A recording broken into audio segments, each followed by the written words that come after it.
자, 여러분 올해 시험 볼 때 항상 이 기출 문제 상당히 중요합니다. 그래서 기출 문제 많이 풀어보시는 것이 우선 중요하고, 그리고 여러분 이제 모의고사 이제 많이 풀어보는 게 좀 시간 배분 때문에 좀 중요한 것 같습니다. 자, 이제 감정평가 이론이죠. 자, 올해 시험 문제에 또 중요한 게 이 감정평가에 관한 규칙의 용어가 나오거든요. 그래서 항상 시험 문제에 주의를 해야 될 것은 뒤에 가서도 배우겠지만은 이 감정평가에 관한 규칙.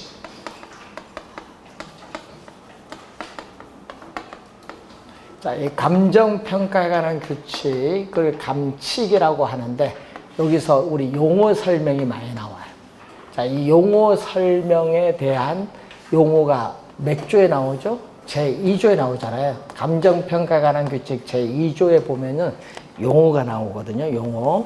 자, 용어가 나오고, 그 다음에 아까 우리 배운 게 현황 기준 원칙 제6조가 있고, 5조는 시장가치 기준, 다음 주에 배울 텐데, 시장가치 기준 원칙, 현황 기준 원칙, 제7조, 개별 물건 기준 원칙, 이런 게 출제를 하잖아요. 그 다음에 또 몇 조? 우리가 9조. 예, 2항. 9조의 2항. 기준 시점 나오는 게 있거든요, 여기에. 예, 이런 용어 등이 우리 본 시험에 중요해요. 예, 여기 용어가 많이 나오거든요. 용어. 그래서 여기서 용어를 묶어서 시험 문제에 출제를 하고 있어요. 그래서 여기서는 점수를 주려고 내는 문제니까 원래 만약 나온다면은 틀리지 않도록 합니다. 자, 1번에 보시면은 감정평가업자는 감정평가 의뢰인이 요청하는 경우에는 대상 물건의 감정평가액을 시장가치 외의 가치를 기준으로 결정할 수 있다. 그건 여기서 나오는 거. 제5조. 제5조 1항과 2항인데요. 2항에 대한 설명. 1번은. 그러니까 세 가지 있죠. 법령에 다른 규정이 있는 경우, 감정평가 의뢰인이 요청하는 경우, 감정평가의 목적이나 대상 물건의 특성에 비추어 사회 통념상 필요하다고 인정되는 경우, 이 세 가지거든요.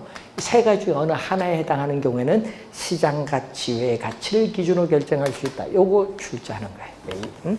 2항이죠. 자, 그리고 2번 시장가치란 한정된 밑줄, 한정된 시장에서 성립될 가능성이 있는 대상 물건의 최고가액 한계가 틀렸죠. 자, 요거는 뭐다? 제2조, 제1호, 제2조, 제1호에 보면은 시장가치의 개념. 시장가치는 뭐다? 한정된 시장이 아니죠. 무슨 시장? 통상적 시장이지. 통상적. 그래서 대상 물건, 평가 대상 물건입니다. 감정평가의 대상이 되는 토지 등을 대상 물건인데, 이 대상 물건이 통상적 시장에서 충분한 기간 동안 거래를 위하여 공개된 후 그 대상 물건 내용에 정통한 당사자 사이에 신중하고 자발적인 거래가 있을 경우, 자, 몇 줄 볼까요? 성립될 가능성이 가장 높은 대상 물건의 가액을 시장가치. 자, 해설해 보면 거기에 성립될 가능성이 가장 높은 대상 물건의 가액 몇 줄, 또 통상적 시장도 몇 줄.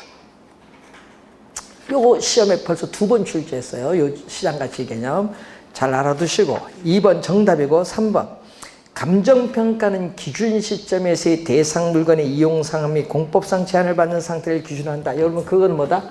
제6조 1항과 2항에서 1항에 대한 설명. 6조 1항입니다.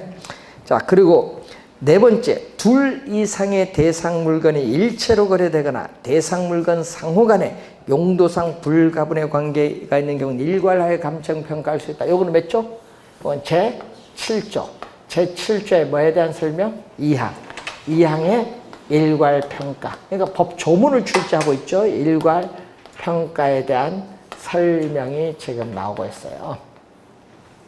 자, 5번은 하나의 대상 물건이라도 가치를 달리하는 부분은 이를 구분하여 감정평가할 수 있다. 여러분 5번은 요거 7조 3항 구분평가에 대한 설명. 자, 우선 요걸 우선 염두에 두시고 법 조문이 중요하고요. 자, 그 다음에 여러분 2번 문제로 갑니다. 또 틀린 것을 또 묻는 건데, 감정평가업자는 법령에 다른 규정이 있는 경우에는 대상 물건의 감정평가액을 시장가치 외의 가치를 기준으로 결정할 수 있다. 이것도 아까 뭐 제5조 2항에 대한 설명. 자, 그리고 2번 감정평가업자는 법령에 다른 규정이 있는 경우 기준 시점의 가치 형성 요인 등을 실제와 다르게 가정하거나 특수한 경우로 한정하는 조건을 붙여 감정평가할 수 있다. 요거는 요거. 그 2번은 요거. 제6조 2항에 대한 설명. 제6조 2항입니다. 그거는. 자, 3번은 아까 제7조 2항. 그리고 4번은 제7조 3항. 그리고 5번은 갑니다. 기준 시점은 대상 물건의 가격 조사를 개시한 날짜가 아니죠. 여러분, 요 제9조. 제9조 2항에 있어서, 자, 제9조 요 2항에 있어서 기준 시점은 대상 물건의 가격 조사를 완료한 날짜. 자, 대상 물건의 가격 조사를 개시한 날짜가 아니라 뭐다? 완료. 네. 완료한 날짜로 한다. 완료한 날짜. 완료한 날짜. 자, 개시한 날짜가 아니죠. 그 틀린 지문이고요. 그리고 또 거기 볼까요? 기준 시점을 미리 정하였을 때는 그 날짜. 자, 밑줄 긋습니다. 가격 조사가 가능한 경우에만. 그럼 시험 문제는요, 또 그 지문을 또 이렇게 출제할 수도 있거든요. 가격 조사가 가능하지 않더라도. 자, 가격 조사가 가능하지 않더라도. 이렇게 또 출제를 할 수 있어요. 이렇게 아닙니다. 가격 조사가 뭐? 가능한 경우에만. 주의 좀 해두셔야 돼요. 자, 그래서 여러분 작년에 출제된 거 어렵지 않죠? 지문. 그래서 법조문을 출제하고 있습니다. 자, 3번. 감정평가에 관한 규칙에 직접의 동그라미, 직접 규정하고 있는 사항이 아닌 것. 자, 시장가치 기준원칙, 이거 제5조. 현황 기준원칙 제6조. 그리고 개별 물건 기준원칙 제7조. 그리고 원가 방식, 비교 방식, 수익 방식 제11조. 제11조. 그래서 최유효 유효원칙은 직접 규정하고 있지 않습니다. 규칙이 없어요. 그래서 5번 정답. 자, 1번 문제로 갑니다. 227페이지. 가격과 가치에 관한 설명으로 틀린 건데, 가격은 특정 부동산에 대한 교환의 대가로서 매수인이 실제로 지불한 금액을 뭐라고 한다? 가격이죠. 그러니까 우리가 무슨 개념을 묻는 거예요, 지금? 가격과 뭐의 개념?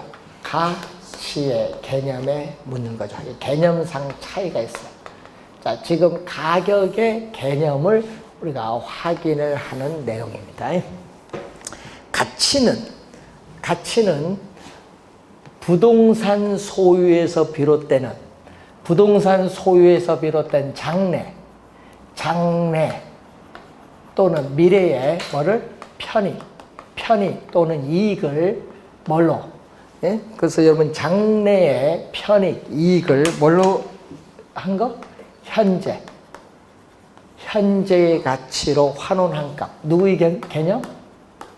업이 PC의 개념. 여러분 요 개념도 시험 문제 많이 나오죠. 미래의 편익을 현재의 가치로 환원한 값. 가치는 뭐에 중점을 두고 있다? 효용에 중점을 둬요. 자, 여러분 가치는 우리는 상품을 소비함으로써 얻는 만족이 바로 뭐가 돼? 효용인데 효용에 중점을 두고 있어요. 근데 효용은 사람마다 같아야 달라요. 예? 요거는 효용은 상품을 소비함으로써 얻는 만족은 사람마다 동일할까요? 다를까요? 다르지. 라면을 먹어도 다 다를 텐데 달라요. 그 개인마다 차이가 있어. 그래서 장래 기대 요거죠. 장래 기대되는 편익, 미래의 편익은 금정적인 것. 어떤 게 있죠? 금정적인 것 하면은 여러분 전매 차익, 임대료 수입 이런 걸 의미하겠고, 비금정적인 것, 비금정적인 건요 부동산 소유로 인한 정신적 만족감을 얘기해. 부동산 소유로 인한 정신적 만족감 요것을 의미한다. 둘 다 포함할 수 있습니다. 맞는 지문이고, 가격은 대상 부동산에 대한 현재가 아니에요. 가격은 무슨 값? 과거. 과거의 시점에서 부동산 거래가 어떻게 돼? 성립되었을 때 가지는 과거의 값이고, 가치는 무슨 시점? 현재. 현재 시점에서 부동산 소유에서 비롯되는 장래이익을 현재 가치로 환원한 현재의 값. 요건. 그러니까 요것을 바꿨죠. 현재 미래로 말을 바꾼 거죠. 2번, 3번 정답이 되겠고, 가치는 주관적 판단. 이러면 상품을 소비함으로써 얻는 만족은 사람마다 다 다르니까 주관적 판단이 반영된 것으로 각 개인에 따라 차이가 발생할 수 있다. 당연하죠. 효용에 중점을 두니까. 예? 그래서 각 개인에 따라 있는데, 요거는 가치는 뭐다? 가치는 주관적. 효용에 중점을 두고 개인에 따라 차이가 있고, 주관적이면서 뭐가 돼? 추상적이에요. 주관적이면서 추상적인 개념인데, 가치를, 화폐를 매개체로서 나타난 가격은 1제곱미터당 얼마? 누구에게나 더 똑같겠죠. 그래서 이것은 뭐다? 객관적이고 구체적으로 나타난 값을 말합니다.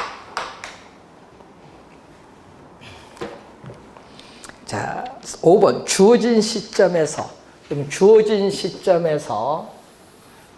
시점에서의 교환의 대가로서 실제로 지불된 시점에서의 가격은 단 한 개 존재하지만, 가치는 주어진 시점에서 보는 사람의 견해에 따라 담보가치, 시장가치, 과세가치, 공익가치, 가치는 여러 개 존재할 수 있다. 가치의 무슨 개념? 다원적 개념. 5번은요, 가치의 다원적 개념. 5번 지문.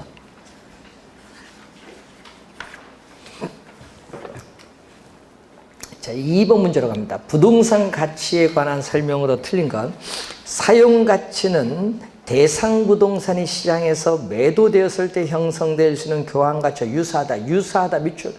유사한 게 아니라, 여러분, 사용가치는요, 교환가치와 아무런 관련이 없다. 아무런 상관이 없다. 그래서 1번 정답. 교환가치와는 아무런 관련이 없어요. 사용가치는 어떤 개념이죠? 우린 대상 부동산을 상업용이면 상업용, 이런 특정한 용도로 사용될 때 가질 수 있는 가치를 사용가치입니다. 자, 투자가치는 투자자가 대상 부동산에 대해 갖는 주관적 가치, 주관적의 동그라미. 여러분, 시험에는 또 객관적으로 냅니다. 여러분, 투자가치는 사람마다 달라요. 주관적. 보험가치는 보험금 산정과 보상에 대한 기준으로 사용되는 가치 개념이고, 과세가치는 정부나 지방자치단체에서 소득세나 재산세를 부과하는데 사용되는 기준이 되죠. 그래서 관련 법규에서 조정되는 가치 개념이고, 공익가치는 어떤 부동산의 최선의 이용이 사적인 목적인 경제적 이용에 있는 것이 아니죠. 우리 산림자원과 같이 보존과 같이 어떻게 돼요? 공공 목적의 비경제적 이용이 있을 때 대상 부동산에 가지는 가치를 뭐라고 하죠? 공익가치라고 해요. 공익가치. 자, 또 장부가치라는 용어도 있죠. 자, 장부가치는 여러분, 대상 부동산의 무슨 가격? 취득 가격에서 법적으로 허용되는 부분에 대한 감가 상각분을 제외한 장부상에 남아있는 잔존 가치를 장부가치라고 해요. 자, 3번 문제. 자, 3번 문제는 또 원래 관련해서 얘기거든요. 부동산 가치의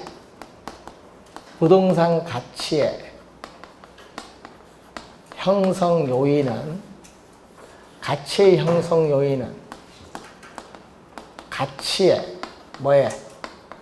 발생 요인에 영향을 주고, 가치 발생 요인은 부동산 가치에 영향을 주죠. 또 부동산 가치는 또 가치 형성 요인을 거쳐서 가치에 영향을 줍니다. 자, 여기서 경제적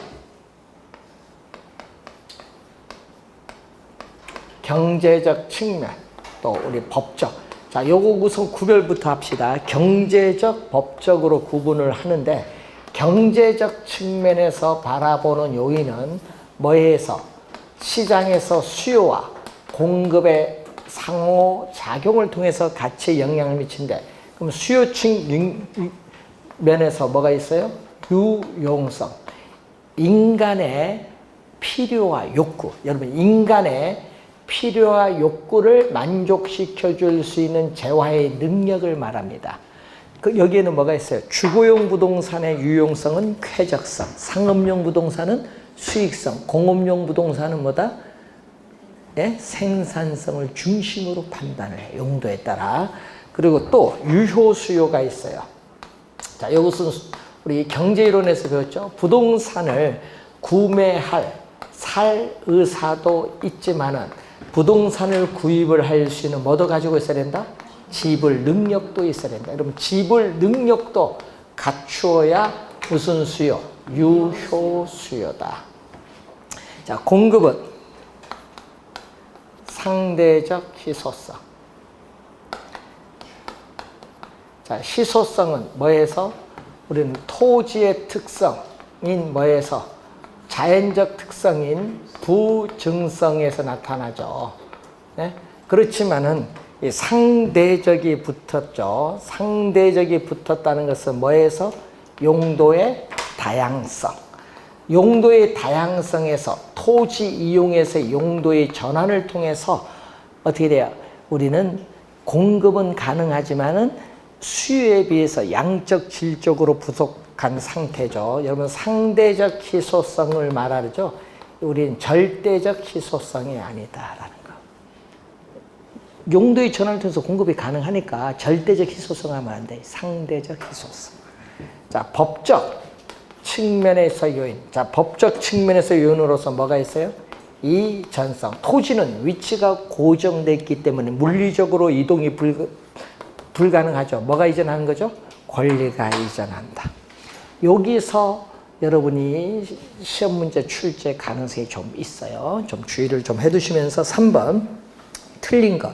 대상 부동산의 물리적은 자연적입니다. 자연적 특성뿐만 아니라 토지 이용 규제 등과 같은 공법상의 제한 및 소유권이 가지고 있는 법적인 특성도 대상 부동산의 효용, 유용성에 영향을 미치고 있습니다.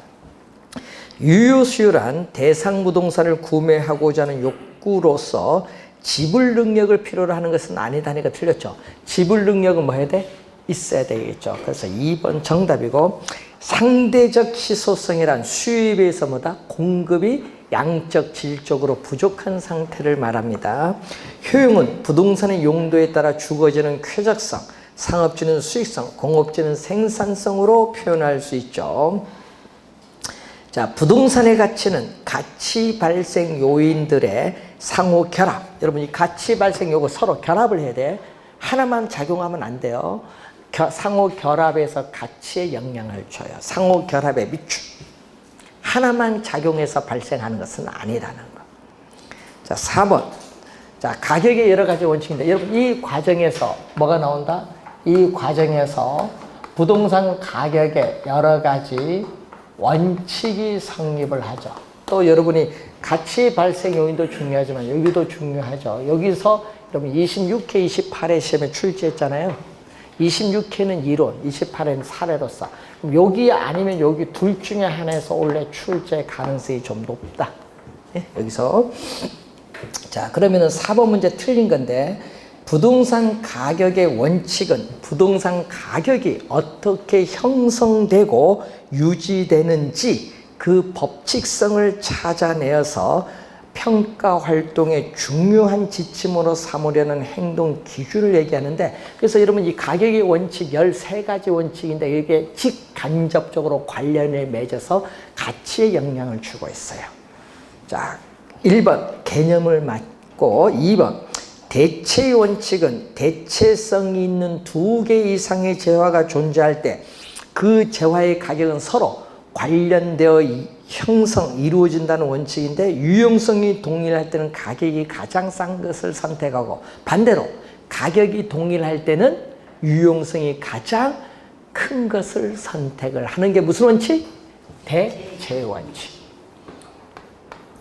자, 이 최유효 이용의 원칙인데, 이 최유효 이용칙은 부동산 가치 판단의 중요한 전제가 되는 원칙인데, 최유효 이용의 원칙과 간접이죠. 간접적으로 관련이 있는 원칙 두 가지가 있죠.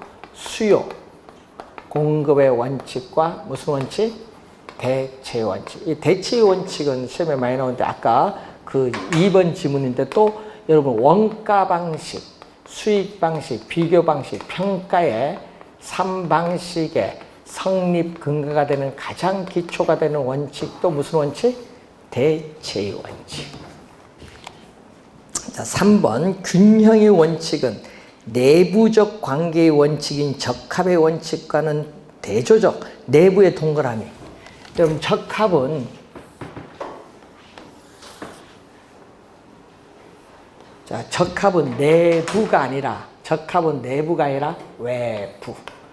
적합은 요 내부가 아니라 외부입니다. 자, 최유효 이용의 원칙. 여기는요, 직접 관련이 있는 원칙인데, 이때 외부적 요인, 즉, 대외적 관계하는 원칙에서 우리는 적합, 그리고 외부성, 경쟁이 있는데, 시험 문제는 뭐가 중요하다? 당연히 적합. 28에도 사례가 나왔죠. 이 적합은 시험에 많이 나오죠. 적합은 뭐다? 외부적 요인. 내부는 뭐가 있어요? 내부는 균형, 기여, 수익, 배분, 수익, 체증, 체감. 여기서 또 시험 문제 단골은 또 뭐죠? 균형. 26회도 균형에서 정답 물었죠. 요 두 개가 단골이죠, 정답. 자, 그래서 내부가 아니라 외부입니다. 적합은 대조적인 의미로 부동산 구성 요소의 결합에 따른 최유효용 간접. 자, 구성 요소의 결합 밑줄. 여러분, 이 균형이 나오면요, 이 내부, 예를 들면 토지에 노동 자본 경영을 투입을 하거든요. 그래서 여기에 내부 구성 요소. 하여튼 구성 요소라는 말이 이제 뜨는데 항상 시험 문제 이 지문이 떠요. 균형을 하면 구성 요소. 이 내부 구성 요소 간의 이 결합에 있어서 뭐를 이루어야 된다? 균형을 이루어야 부동산의 유용성, 가치는 최고로 발휘가 되는데 여기 위배돼요. 자, 예를 들어서 여러분 상가 건축물 면적에 비해서 주차장 면적이 좁아요. 협소해서 오히려 주차를 못해서 상가 매출이 떨어져요. 그래서 상가 건축물 가격이 하락할 수 있거든요. 이것을 우린 전문용어로 무슨 감가라고 하죠? 기능적 감가. 기능적 감가. 자, 요즘 여러분 이제 저들이 가끔 저를 보는데, 자, 어제도 집에서 잠시 밤에 한 1시쯤 봤는데 홈즈라고 했대요. 홈즈. TV 하다 보면 홈즈가 나오더라고요. 근데 집 찾아가는데 거기 여기 보면요, 아름다운 집도 있는데 너무 미만 추가하다 보면 뭐가 있느냐 하면요, 이게 복도가 이렇게 길고 어떻게 높이가 높아요. 높을 필요도 없는데 높아요. 그런데 쓸데없잖아요. 근데 거기는 뭐가 되냐, 이 냉난방 비용, 겨울 여름에 냉난방 비용이 많이 들어요. 그러다 보면은 위배가 돼서, 예? 또 그러다 보면 어떻게 돼? 보기는 좋은데 오히려 선호도가 떨어질 수도 있어요. 그래서 그런 건 기능적 감가가 발생하는 거예요. 사례 같은 것도 많이 내죠. 자, 기여의 원칙은 부동산을 구성하는 각 구성 요소가 각각 기여의 밑줄, 부동산 전체의 가격이 형성된다는 원칙. 기여의 원칙. 공헌이라고도 하죠. 그래서 맞는 지문이고, 네 번째, 변동의 원칙은 재화의 가격이 그 가격 형성 요인이 변화에 따라 달라지는데 부동산 가격도 사회적, 경제적, 행정적 요인이나 부동산 자체가 가지고 있는 개별 요인에 따라 지속적으로 변동하죠. 지속적으로 변동하기 때문에 부동산 가치는 특정의 기준 시점에서만 타당성이 인정된다. 이 기준 시점이 확정을 해야 될 필요가 있다. 이것을 우리는 변동의 원칙과 관련이 있다. 자, 그래서 변동은 기준 시점 꼭 기억을 해 두셔야 되겠고, 5번 문제로 갑니다. 틀린 것을 묻죠. 자, 최유효 이용은 대상 부동산의 기술적 측면에서의 물리적 채택 가능성, 뭐 설계, 시공, 지질, 지세 이런 걸 보는 거죠. 합리적이고 합법적 이용, 또 최고의 수익을 창출하는 이용, 이 네 가지를 기준으로 해서 판정할 수 있어요. 맞는 지문이죠. 이 최유효 이용을 판정하는 기준이 나와 있습니다. 자, 균형의 원칙은 구성 요소의 결합에 대한 내용. 여기까지 맞았는데 뒤에 균형을 이루지 못한 과잉이다. 여러분, 균형을 이루지 못한 과잉이 되면은요, 뭐가 돼요? 위배되죠? 균형에 위배되면 무슨 감가? 기능적 감가. 근데 경제적 감가가 아니라 기능적 감가. 그래서 2번 정답. 균형의 원칙은 경제적 감가가 아니라 뭐가 돼? 기능적. 경제적 감가는 여기. 부동산은 위치가 고정되는데 부동산을 둘러싼 외부 환경에 어울리느냐, 적합. 외부 환경에 어울리느냐, 적합을 하냐. 그렇죠? 주택은 주거지역에, 상가는 상업지역에, 공장은 공업지역이 있는데 공업지역에 주택이 있으면 위배가 되죠. 어울리지 못하면 이때는 무슨 감가? 경제적. 적합의 원칙이 경제적 감가.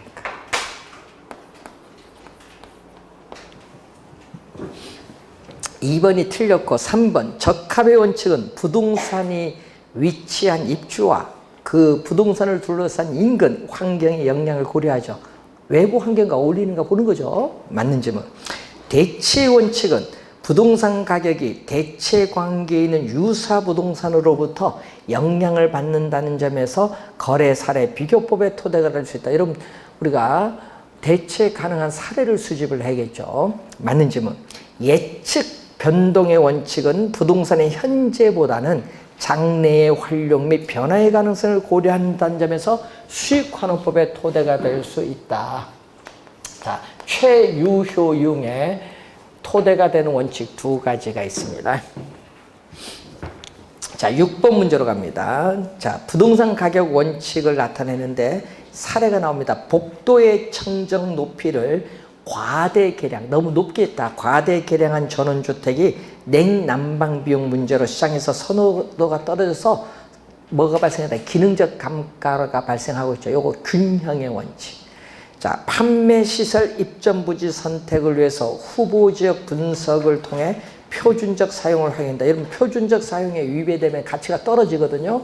요거 외부 환경이 적합하냐 보는 거죠. 이거는 적합의 원칙. 1번 정답. 사례가 주어졌을 때 어느 원칙에 해당하느냐 묻는 거예요.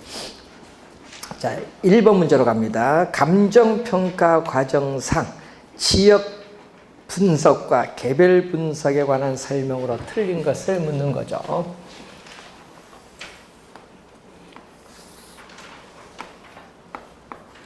지역 분석과 개별 분석을 묻는 문제인데 하여튼 시험에 보시면은 뭐를 많이 출제한다. 의. 자, 여러분 이 대상 부동산 얘기죠. 감정 평가. 감정 평가에 대상 부동산이 속한 지역이 인근 지역인데, 자, 이 대상 부동산이 속한 이 지역의 특성을 파악을 해야 돼. 어떤 지역이 다른 지역과 구분이 되는 특징이 뭐냐, 이걸 파악을 해서 그 지역 내 부동산들에 있어서 일반적이고 평균적인 이용 방법인 표준적 사용 또는 표준적 이용이죠. 이 형상과 장래의 동향을 분명히 해서 뭐를 판정? 지역 내 부동산들의 평균 가격. 지역 내 부동산들의 평균 가격의 뭐를? 가격 수준을 판정하는 작업을 지역 분석이라고 해. 여긴 지역 분석. 그러면은 개별 분석은 이건 지역 전체를 분석하는 것이 아니라 그 지역 내 부동산, 감정평가의 대상이 된 부동산 하나를 분석해요. 대상 부동산의 뭐를? 개별 요인을 분석. 개별 요인. 개별 요인을 분석해서 대상 부동산의 뭐를 판정한다? 최고, 최선의 이용, 최유효 이용을 판정을 해서 구체적으로 대상 부동산의 가격이 얼마냐 이걸 구하는 거죠. 그래서 여기는 최유효 이용, 뭐다? 가격. 이의가 다르기 때문에 이거 잘 구별해 두시고, 최유효 이용은 표준적 사용을 지표로 해서 결정되는 피결정성을 가져요.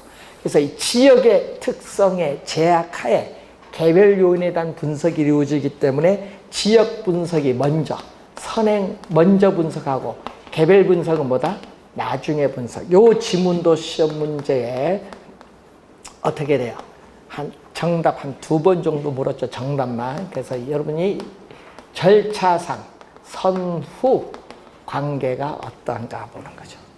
자, 1번 지역 분석을 통해서 해당 지역 내 부동산의 표준적 이용과 가격 수준을 파악할 수 있다. 표준적 이용, 가격 수준, 포인트. 맞는 질문. 2번 지역 분석에 있어서 중요한 대상은 3가지. 용도적 관점에 따라 인위적으로 분류했을 때 인근지역, 유사지역, 동일수급권 이 3가지를 말합니다. 대상 부동산의 최유효 이용을 판정하기 위해서 뭐가 필요하다? 개별 분석이 필요하고, 지역 분석보다 개별 분석을 먼저 실시 아니죠. 개별 분석은 나중, 지역 분석이 먼저. 지역 분석이 먼저입니다. 4번 정답. 지역 분석은 대상 지역이죠. 요거는 대상 지역. 여러분 감정 평가의 대상이 부동산 속한 지역, 대상 지역이죠. 분석. 우리가 범위를 보면 대상 지역을 대상으로 하는 무슨 측면? 요거는 거시적. 거시적 차원에서 전체적이고 무슨 분석? 광역적인 분석. 전체적이고 광역적인 분석이라면 요거는 뭐를 대상? 그 지역 내 부동산 하나, 감정평가의 대상 부동산을 대상으로 하는 요건 무슨 차원? 여기는 미시적 차원. 미시적 차원에서의 뭐에 대해서? 전체에 대해서는 부분. 그럼 요 전체에 대해서 요건 하나, 부분. 그리고 광역에 대해서는 뭐다? 국지. 요거 전체를 광역으로 보면 요 일부분 국지죠. 자, 그래서 어떻게 돼요? 5번 맞는 질문이 되겠습니다. 자, 2번 문제로 갑니다. 틀린 것. 해당 지역 내의 부동산의 표준적 이용과 가격 수준을 파악을 위해서 지역 분석이 필요하다. 1번 맞는 질문이죠? 2번 지역 분석은 대상 부동산에 대한, 여러분 대상 부동산에 대한 미시적, 국지적 분석은 개별 분석이에요. 그리고 대상 지역에 대한 거시적, 광역적 분석은 지역 분석 바뀌었죠. 2번 정답입니다. 인근 지역이란 대상 부동산 속한의 동그라미, 속한 지역으로서 부동산의 이용이 동질적이고 가치 형성 요인 중 지역의 또 동그라미. 또 지역을 또 개별로 출제합니다. 지역 요인을 공유하는 지역. 여러분 인근 지역의 개념이 나와 있어요. 그 2개 포인트 주의해 두시고, 4번은 동일수급권 개념. 대상 부동산과 대체 경쟁 관계가 성립하고 가치 형성에 서로 영향을 미치는 관계에 있는 다른 부동산이 존재하는 권역을 말하며 인근지역, 유사지역을 포함한다. 자, 이 인근지역, 이렇게 유사지역을 포함한 이 광역적인 이 권역을 뭐라고 하죠? 동일수급권으로서, 동일수급권은 사례자료 수집의 최원방권. 자, 대상 부동산의 최유효 이용을 판정하기 위해서 뭐가 필요하다? 개별 분석이 필요한데 문제는 또 관련, 가격, 원칙 보면은 지역 분석은 대상 부동산이 지역의 외부 환경에 적합한가 보는 적합의 원칙. 그건 대상 부동산 자체를 대상으로 하기 때문에 내부 구성 요소 간의 결합에 있어서 균형을 이루고 있는가, 균형의 원칙과 관련이 있다는 거.